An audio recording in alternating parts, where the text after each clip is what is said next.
जय श्री राम।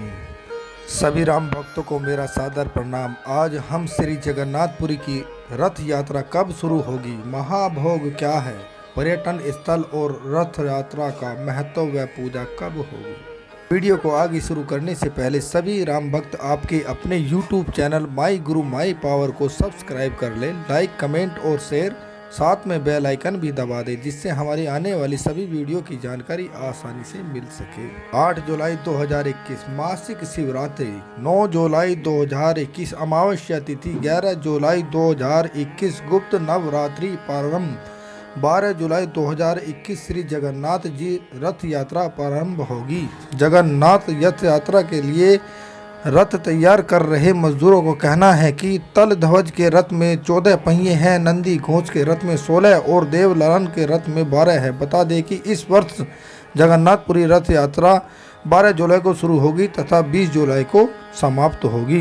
भारतीय उड़ीसा राज्य की पुरी क्षेत्र, जिसे पुरुषोत्तमपुरी शंख क्षेत्र श्री क्षेत्र के नाम से भी जाना जाता है, उत्कल प्रदेश के प्रधान देवता श्री जगन्नाथ जी ही माने जाते हैं। श्री जगन्नाथ जी की रथ यात्रा आषाढ़ शुक्ल द्वितीया की जगन्नाथपुरी में प्रारंभ होती है। यह रथ यात्रा पुरी का प्रधान पर्व भी है।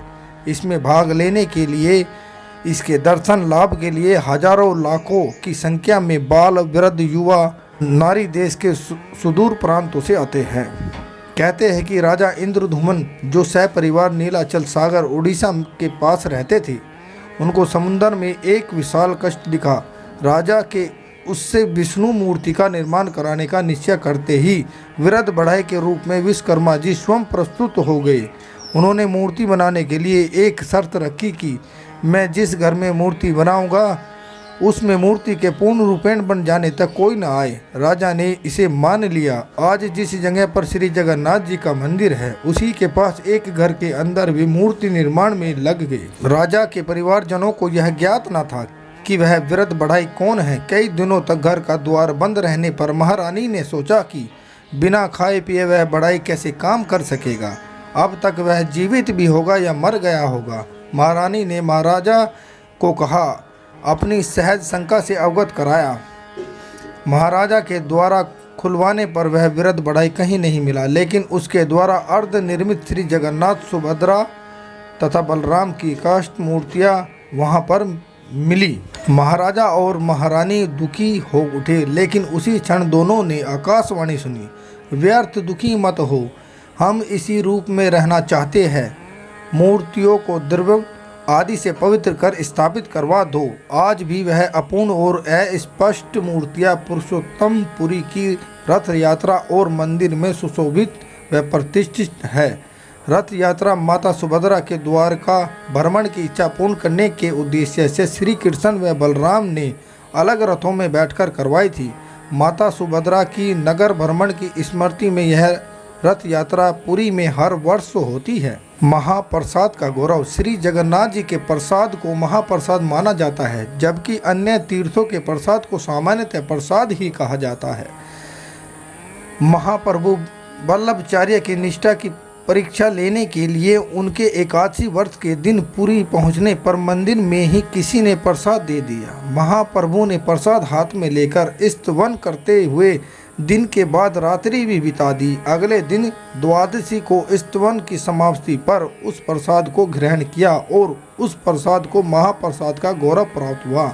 नारियल, लाई, गजा, मूंग और मालपुआ का प्रसाद विशेष रूप से इस दिन बनाया जाता है। यहाँ की मूर्ति स्थापत्य कला और समुद्र का मनोरम किनारा पर्यटकों का आकर्षित करने के लिए पर्याप्त है। कोणार्क का अद्भुत सूर्य मंदिर, भगवान बुद्ध की अनुपम मूर्तियों से सजा धौलगिरी और उदयगिरी की गुफाएं, जैन मुनियों की तपस्थ स्थली खंडगिरी की गुफाएं, लिंगराज, साक्षी गोपाल और भगवान जगन्नाथ के मंदिर दर्शनीय हैं। पुरी और चंद्र प्रभाव का मनोरम समुद्री किनारा, चंदन तालाब, जनकपुरी और नंदनकानन अभयारण्य बड़ा मनोरम है। शास्त्रों और पुराणों में भी रथ यात्रा की महत्ता को स्वीकार किया। स्कंद पुराण में स्पष्ट कहा गया है कि रथ यात्रा में जो व्यक्ति श्री जगन्नाथ जी के नाम का कीर्तन करता हुआ गुंडीचा नगर तक जाता है, वह पुनर्जन्म से मुक्ति हो जाता है। जो व्यक्ति श्री जगन्नाथ जी का दर्शन करते हुए प्रणाम करते हुए मार्ग के धूल कीचड़ आदि में लौट लौट कर जाते हैं, वह सीधे भगवान श्री विष्णु के उत्तम धाम को जाते हैं। जो व्यक्ति गुंडीचा मंडप में रथ पर विराजमान श्री कृष्ण, बलराम और सुभद्रा देवी के दर्शन दक्षिण दिशा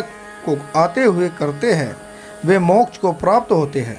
रथ यात्रा एक ऐसे पर्व है जिसे भगवान जगन्नाथ चलकर जनता के बीच आते हैं और उनके सुख दुख में सहभागी होते हैं। सब मनीषा मोर प्रजा, सब मनुष्य मेरी प्रजा है, ये उनके उद्गार है।